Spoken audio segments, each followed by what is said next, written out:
Todo lo que dice el Papa, todo lo que piense, todo lo que haga, debe ser aceptado, reverenciado, obedecido como si viniese de Dios. ¿Realmente es así? Vamos a verlo, para que no te la cuenten.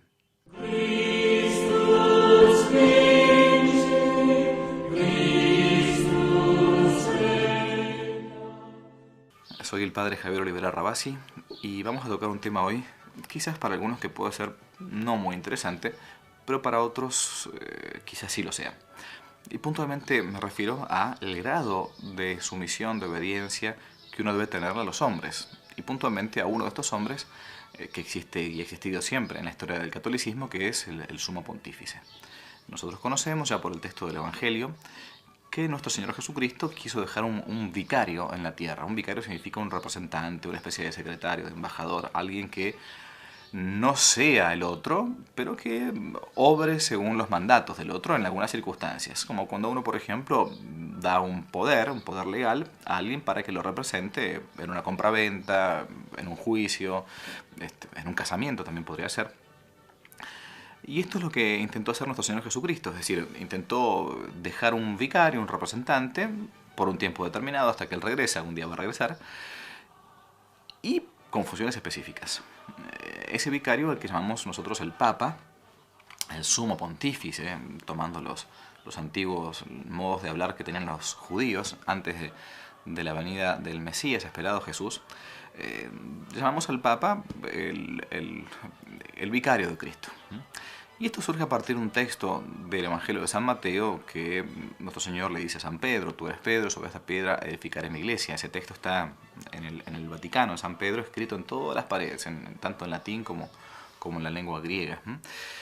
Y entonces San Pedro a partir de ahí es el que intenta apacentar y confirmar a los hermanos en la fe. Es decir, la función puntual del sumo pontífice es confirmarnos, hacernos más firmes en la fe cuando nosotros a veces tambaleamos. Muy bien. Pero esto no significa que el Papa, todo lo que diga, piense o gesticule, sea siempre algo santo, ni palabra de Dios, ni mucho menos. Al contrario, eso es un error grave, grave, grave, que se llama así. Se llama papolatría. Papolatría significa dar una especie de culto, como si fuera Dios, a una persona simplemente humana, a un ser humano, punto. Bien, y esto es muy propio de nuestros países hispanohablantes, por esa gran devoción que hubo siempre en España por el Papa, por el Sumo Pontífice, sea cual fuere ese Papa, nos llevó a nosotros, los pueblos hispanoamericanos, latinoamericanos, una gran devoción por el Papa. Y a veces se ha entendido mal. Quizás después de la declaración del dogma de la infalibilidad papal en el Concilio Vaticano I. El Concilio Vaticano I es de fines de 1800, segunda mitad de 1800. ¿Qué dice este Concilio Vaticano I? Que el Papa, cuando habla de temas de fe y de moral, desde la cátedra, es decir, ejerciendo su función de supremo pastor para la Iglesia Universal, ¿no?, y sobre un tema que ya ha sido creído durante muchísimos siglos a lo largo de la Iglesia, entonces no se puede equivocar. Pongo un ejemplo. Siempre ha creído con sus más y sus menos, pero entre los teólogos siempre se ha creído que la Santísima Virgen María ha sido concebida sin pecado original, la Inmaculada Concepción, la sin mácula, sin mancha. Y esto se encontraba ya como un germen en los santos padres de la Iglesia, después entre los teólogos. Bien, y entonces el Papa un día dijo, bueno, es momento de que ya se declare esto como un dogma de la Iglesia, ¿no? Lo declaro yo entonces como un dogma de la Iglesia. Y así declara entonces el dogma de la Inmaculada Concepción de la Virgen Santísima. Fue concebida sin pecado original, es lo que siempre se ha creído. No es que mañana un papa se levanta y dice, a partir de ahora a ver qué mandamiento o qué dogma puedo crear y inventa una cosa nueva, ¿no? En absoluto. Es decir, algo que ya estaba dentro de la tradición de la Iglesia, de modo constante, para toda la Iglesia Universal, y todos lo creían en sus más y sus menos, pero en su mayoría sí. Entonces declara un dogma. Bueno, ¿y ahí qué debo hacer yo? Como un simple bautizado, un simple fiel. Y debo acatar y debo recibir ese dogma como realmente como venido de Dios. No que se le ocurrió a un inspirado, a un iluminado de un momento, sino que realmente ya era creído por la Iglesia durante siglos y el Papa ahora lo declara como un dogma. Bien. Y también aquellas cosas que el Papa diga, que enseñe, pero con constancia, no de él, sino de la Iglesia, ¿no? Que se viene creyendo siempre, aunque no haya sido declarado finalmente dogma. Eso es lo que más o menos se llama el magisterio extraordinario y magisterio ordinario de la Iglesia. Estoy simplificando simplemente. Ahora, cuando el Papa no habla de fe y de moral de modo definitivo para toda la Iglesia, o simplemente emite una opinión suya, eso no es estrictamente magisterio de la Iglesia. Será un magisterio privado, como habla como si fuera una especie de profesor privado en su cátedra, sin hablar en nombre de la Iglesia, como se llama en teología como un doctor privado. Y ahí perfectamente se puede equivocar. No solamente en eso, en cuestiones prudenciales, cuando el Papa, por ejemplo, algún Papa nombra a un obispo que finalmente termina siendo pésimos, malos, ¿no? Pasa a veces eso, ¿no?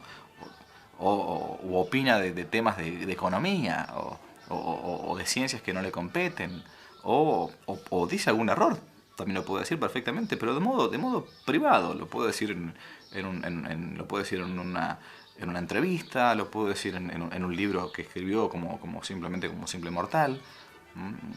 A ver, se equivocan también los papas y también los papas pecan.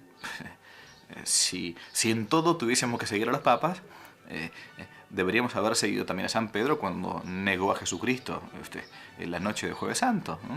Recordamos el pasaje, era el Papa, ¿no? 3 veces negó al Señor San Pedro siendo Papa, ¿no? Antes de que cantara el gallo, estaba profetizado. Si hubiésemos tenido que seguir a San Pedro, o los apóstoles, o los discípulos del Señor hubiesen tenido que seguir a San Pedro en todo, no hubiese existido ese famoso incidente que se encuentra en la carta a los Gálatas, llamado el incidente de Antioquía, cuando San Pablo, ni más ni menos que San Pablo, lo reprende cara a cara a San Pedro porque tenía doblez de corazón. Cuando iba con los católicos venidos del judaísmo, no comía carne de cerdo y se purificaba las manos y hacía como eso, tenía doblez, hermosa palabra. No hay que tener doblez, no hay que tener doblez. Y entonces San Pablo lo reprochó cara a cara, porque le dice, no puedes hacer esto con los que vienen del judaísmo y con los que vienen del paganismo, no hay ningún problema ni de restricción de alimentos. No, la papolatría es un error en la fe. Y la obsecuencia, el obediencialismo a lo que dé lugar, también. Dios no nos ha dado la inteligencia para que la enterremos. Decía Chesterton muy hermosamente, muy gráficamente, que cuando uno entra en la iglesia no se saca el cerebro, se saca el sombrero simplemente, pero no deja de pensar. La virtud teologal de la fe ilumina la inteligencia y entonces a partir de ahí uno actúa. Hay que seguir siempre al Papa en cuanto que hable de modo definitivo, de fe, en temas de fe y moral, desde la cátedra, para toda la Iglesia universal, siempre y cuando haya dicho lo que siempre se ha querido en la Iglesia. Y hay que respetar si tiene alguna opinión distinta de algún tema, pero realmente no hay que seguirlo. Si algún papa loco dijese de un día para otro que la Iglesia cambió, la doctrina cambió y entonces a partir de ahora hay mandamientos que están abolidos en absoluto, ¿no? También los papas se pueden equivocar en esos puntos. Así que a tener cuidado, a conocer la fe, a no quedarse con la fe del carbonero, como decía San Pablo, una fe sencilla, a ser inteligentes en todo tiempo y en todo lugar. Que no te la cuenten. Christus